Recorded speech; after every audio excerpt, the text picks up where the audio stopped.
Welcome back to Coyote Classics. Today we're checking out a very sharp 1967 Pontiac Lemans GTO Tribute.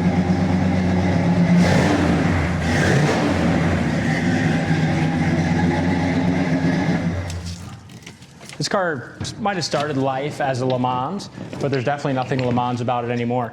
GTO through and through. It's got a Pontiac 400 underneath the hood with some great options, which we will check out here once Brady gets that opened.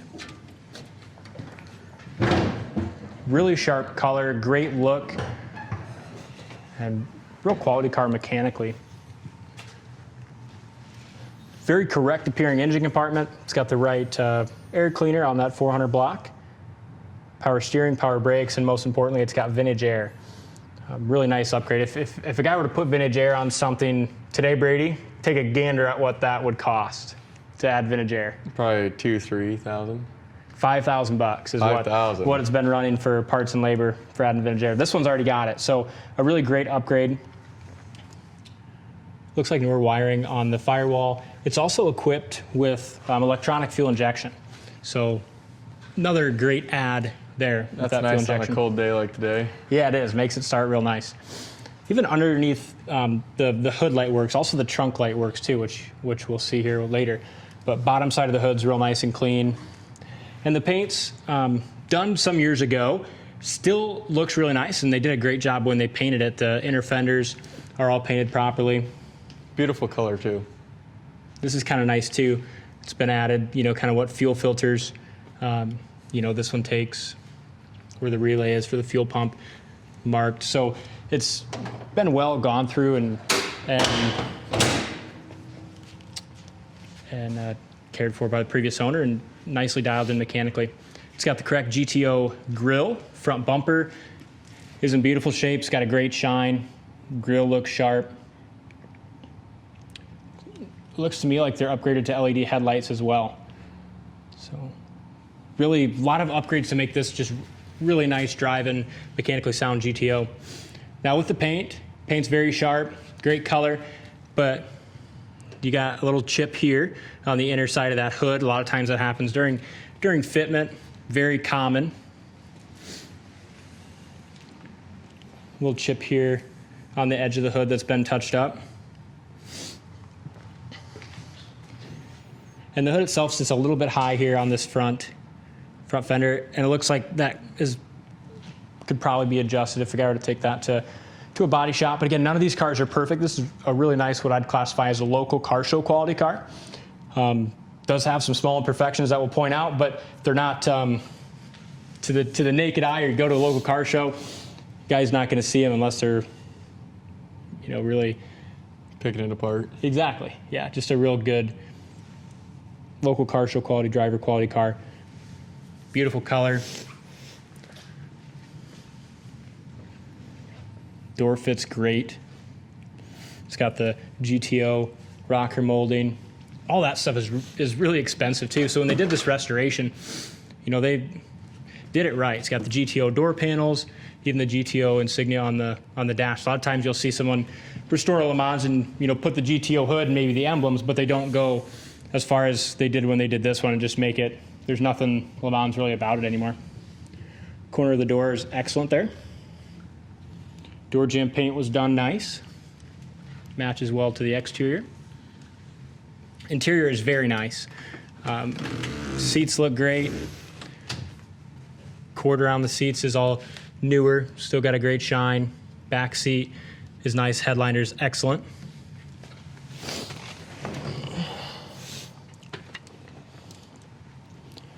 Does have an upgraded radio, kind of retro style radio. Looks like it's got aux, AM, FM. I'm not sure if it has Bluetooth. We can check on that when we drive. It's got the factory in-dash tack, 5,000 RPM redline tack. Air blows cold. It's got the his or hers dual gate shifter. Another great option for a GTO. And somebody upgraded the column to a tilt steering column. So again, a lot of thoughtful upgrades on this, making it just really nice and enjoyable to drive. Final top's in excellent condition. No bubbles or issues here on this passenger side.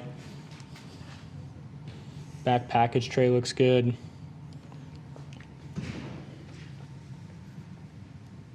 Do have a stone chip on this rear quarter here. But it's really sharp. Wheel well trim looks great on this. So is the beauty rings on them PMD rallies. All the chrome work on this car looks really nice. Sharp, isn't it? It's a great color. Back bumper looks new. Same thing with the trim around the trunk looks great too. Do you want to pull the keys, Brady, and we can look in the trunk?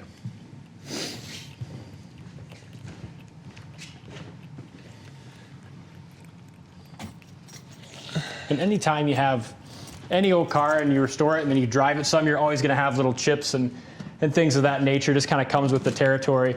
But real quality car. Definitely going to get a lot of looks and compliments. Trunk was jammed properly when they did the paint work.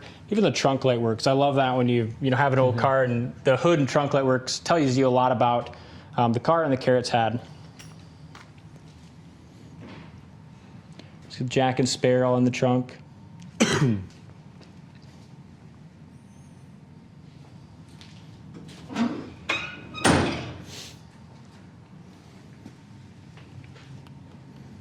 Nice and straight up and down the driver's side. Door looks like it fits well and flush with the quarter and fender.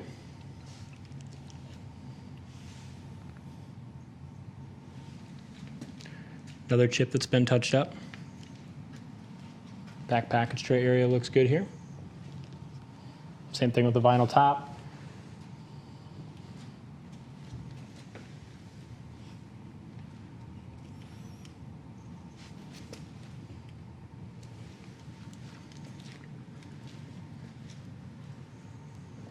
There is some chips right here on the edge between the door and fender. They've been touched up, but you can definitely tell that they're there. Again, all common things with anything that's not a fresh restoration, it seems like.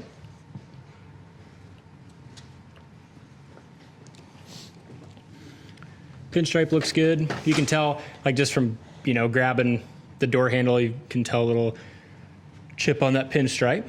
Door jamb paint looks sharp. Door panels are excellent. Interior looks great.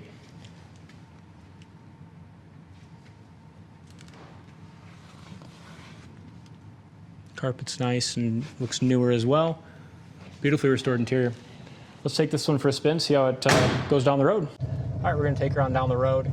So look at our gauges here. We'll go through kind of what works. Tachometer works, speedometer works well. Gas gauge works, that's on full. The horn is one thing that does not work. The vintage air and heat works. Carries great oil pressure. Factory temp gauge, we'll check on that here in a few minutes. I'm pretty sure the guy said that works, but we'll check as we get the car warmed up. Here's your upgraded radio. It's always hard to get a station to come in here.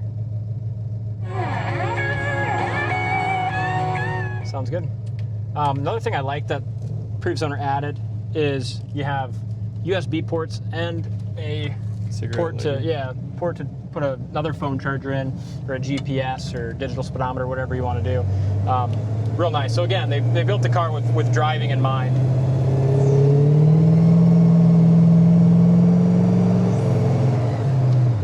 Obviously it's quite cold today, so we'll let it warm up, but that fuel injection does work really well. Every time I've went to start this car, turn the key, fires right up. So sometimes you get these electronic fuel injection systems on these cars, and they're just kind of hard to work with, or sometimes kind of finicky. This one seems real solid and well dialed in.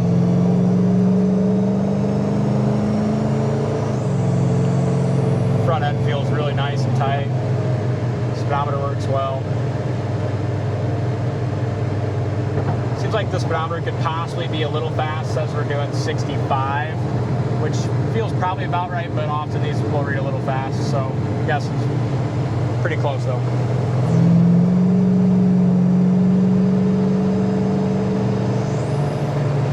That front end is really, really tight. Not much play in that steering, so that's Really nice drive feel to this Pontiac. Check our power brakes here as we get to the stop sign. Got a nice full pedal. Brake stop, awesome. Really sharp, well dialed in car with a ton of options.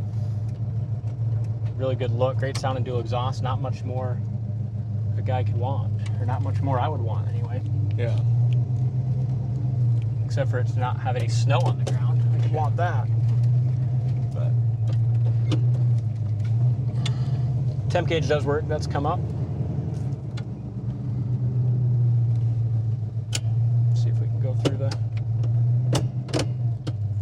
this side of the shifter. We'll start down and low here.